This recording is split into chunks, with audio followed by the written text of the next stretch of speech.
Well, chit-chat, Kit Kats. Oh my goodness. Before I take the puppies out, for you know what, you know where. I have to say it that way or else, yeah, she gets the drift already anyway.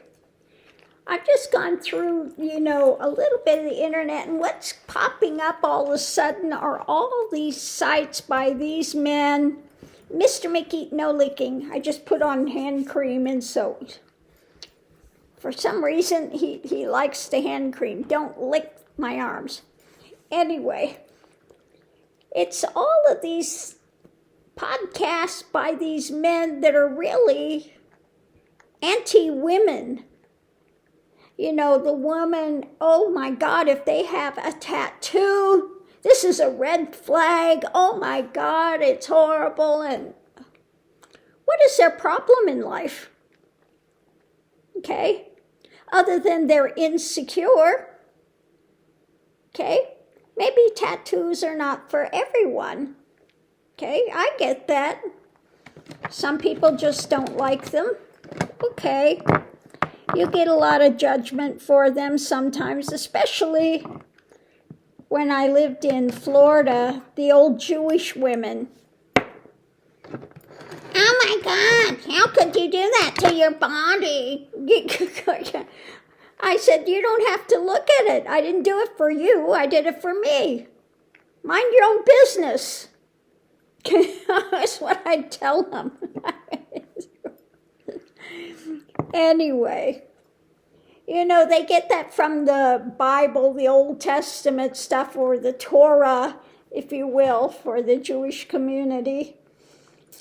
But it talks about not marking your body, because what they would do, and I agree with that, when somebody died, they would slice their skin in mourning and rub ashes in it. Okay? So yeah, I agree. You don't mark your body that way. But this has nothing to do with that. Okay? If you understand the substance behind it. Okay? So, in my case, all my tattoos have to do with my spiritual journey. So they have a lot of meaning for me. Yes, I'm turning 76 in another week and a half. And I still am quite happy with all my tattoos. They all, again, have to do with my spiritual journey, except for the one of my portrait of my daughter, and then when my daughter and I have, she wanted to get matching tattoos, so we did do that. So, Mr. Mickey, he good boy. He has to micromanage everything, Yeah. Give me a kiss. Okay. Okay, puppies. And here comes the jealous one. So, anyway, you just watch these ones, and they are so insecure. And, I say, if you see a podcaster like that, and you go ahead and you look at the comments by these men, these are not men you'd want to be dating. Let's put it that way. Because you could see they're domineering, drama-filled, and expect some woman to cater to them in every aspect of their lives, and that they should be able to micromanage everything. So I'm not impressed with their, over Mickey, thank you Mickey. I'm not impressed with their podcasts and their women bashing and their drama. And then I see a few women out there as well, that they're going to also bash. And you get ones like, case in point, look at this conniving Erica Kirk, who schemed to have her husband taken out, claiming that she was a virgin until she met Charlie Kirk, and it's bullshit. She was having affairs, and she's been having affairs. It's even doubtful that the children she has were with Charlie Kirk. So you get these ones, and it continues to come out that they're preaching this radicalism, and they're the ones that are out there having flings, okay, stuff behind the scenes. These men that are wanting these women to toe the line are out there, screwing everything in sight. And it's just like, oh, mercy. Anyway, I just ran across those today, and I'm just going, oh my God. Oh my God. So I have to say, in my own life, I was married, got married when I was in the military, and my husband was very, very good looking, Puerto Rican, very dark skin, but I didn't know it, or I would have never married him. He was screwing everything that walked. Okay, I saw women there, and they were sitting there talking one day. Oh, he's so dreamy. He's like, oh my God, and they're talking about my husband. And I go, do you see this name here? And I said, that's my husband. He's married? Yeah, he's married. Okay. And anyway, I got pregnant 3 months after we married. Was shipped home, had my child, and my son came out with very light skin like me. So my husband said, that's not my kid. You cheated on me and this, and I've never cheated in my life. Even when I was dating and had a boyfriend, I never cheated, ever, ever, ever. My view is if you have to cheat, then you need to be out of that relationship. Okay, that's always been my view. But, so anyway, he denied it. He comes back from Taiwan with this girl, throws her in my face. She calls me a whore. And I go, wait a minute. This is my husband you're with, and you're calling me the whore? And then he comes in, he tries to climb into my bed, tries to sweet talk me. And I said, get out of here. And I told the girl, he's trying to climb back in my bed. I said, you two deserve each other, okay? Don't ever come near me again. And got the divorce. He never paid a penny of child support, ever. And then years later, he comes back and wants to know if it's actually his kid. Yeah. Lovely, huh? Nice guy. Anyway, which of course it's his kid. But anyway, that's my story of, going out and being with one of these guys, and they're the ones that are out there philandering, and then they want to accuse you of what they're doing, okay? And again, they don't stand up. They don't have any integrity, any morality, absolutely nothing. Now, why did I get married so quickly when I was in the military? Because this was during Vietnam War. And what you got there was the men would say you're either a whore or a lesbian, one of the two. Well, I'm not a whore and I'm not a lesbian. So I got married, was hopefully that would, curtail that nonsense. But anyway, that's my story. And again, I look at these guys that are so judgmental and just, again, these are not guys you would want anything to do with because of their mindset is just so insane. And then we see so many of these ones, so-called ministers, that have murdered their wives. They've come out, they're pedophiles. They're having sex with all of these women. I mean, and they're supposed to be men of God, quote unquote, men of God.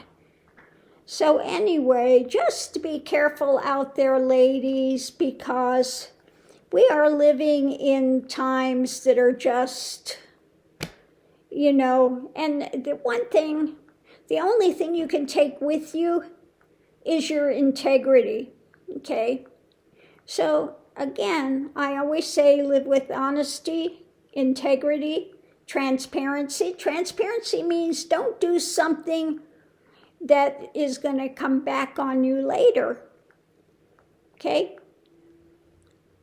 You want the honesty, integrity, transparency, sacredness, and simplicity. If you live your life with sacredness, you see the sacredness in things, you're not going to abuse it, okay?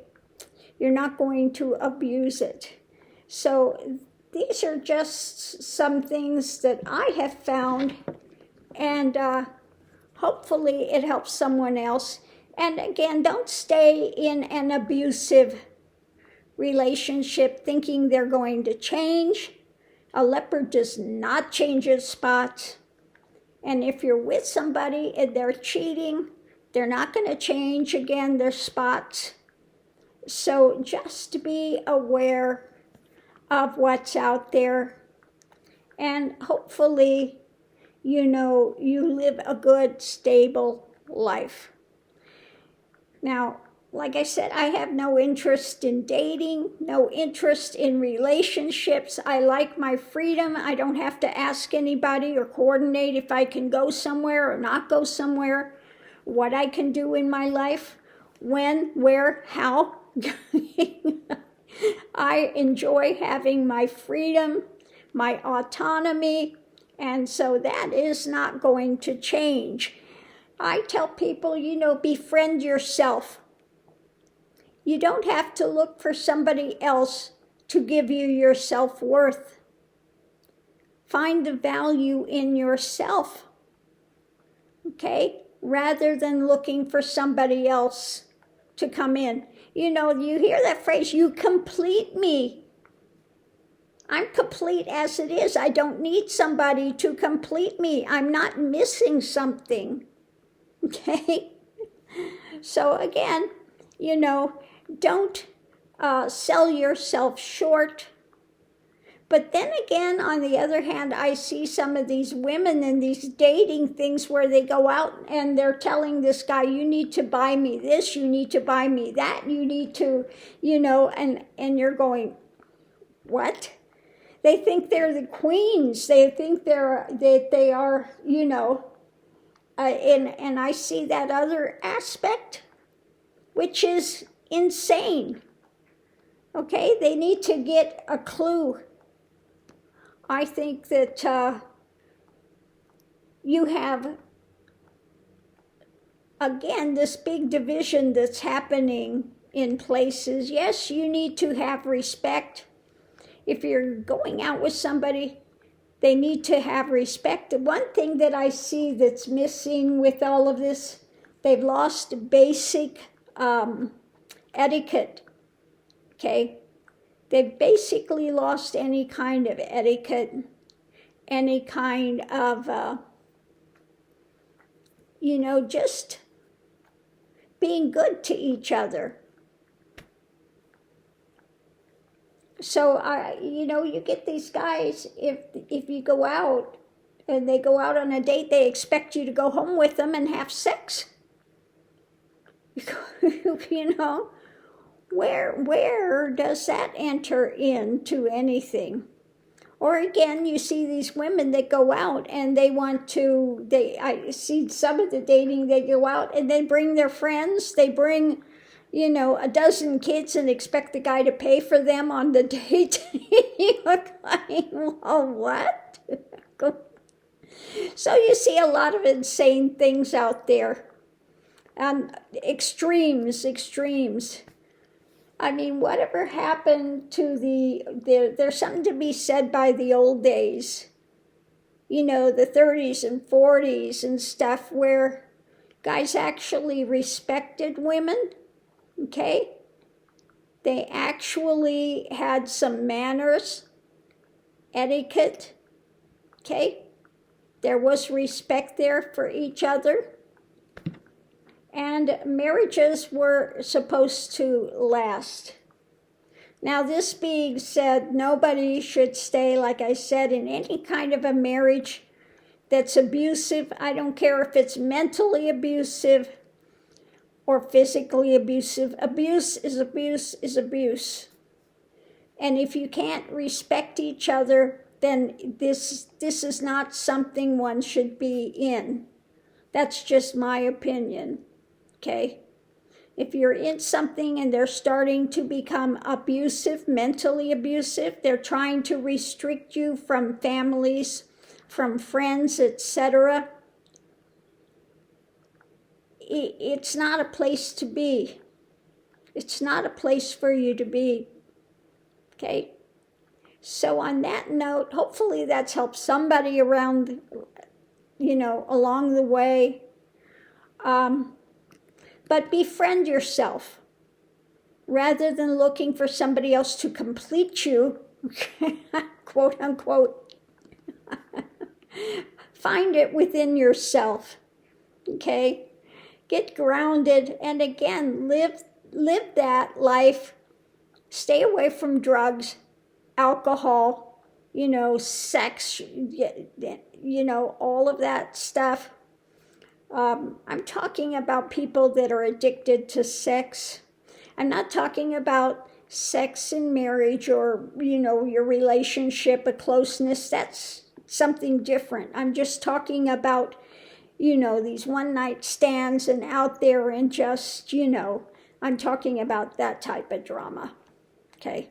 I'm not saying there's something wrong with sexual relationship when you're in a committed relationship with somebody, okay? That's a different thing, okay? Then there should be closeness, there should be openness, there should be sharing, there should be that communing, coming together. That's a whole different ball game versus going out and dating and just jumping into bed with somebody, okay?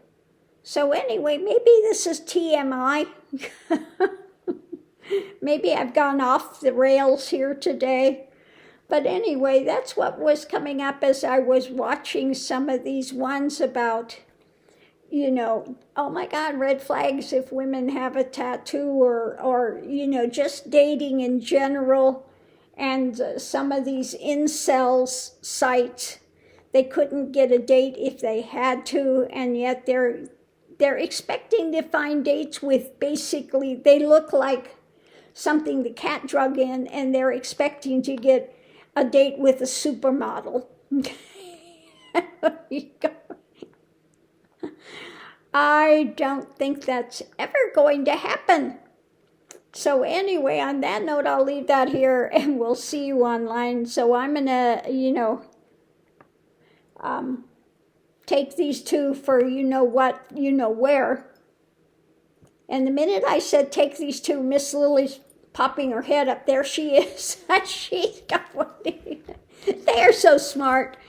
I tell you. Yeah, I know what you want. I know what you want. Yeah, you're going to butter me up now. Yeah, I know. Kisses and everything. Yeah, I'm going to give you kisses and butter you up. Yeah, the snort of happiness. Yeah, you give me the snort of happiness? Yeah, okay.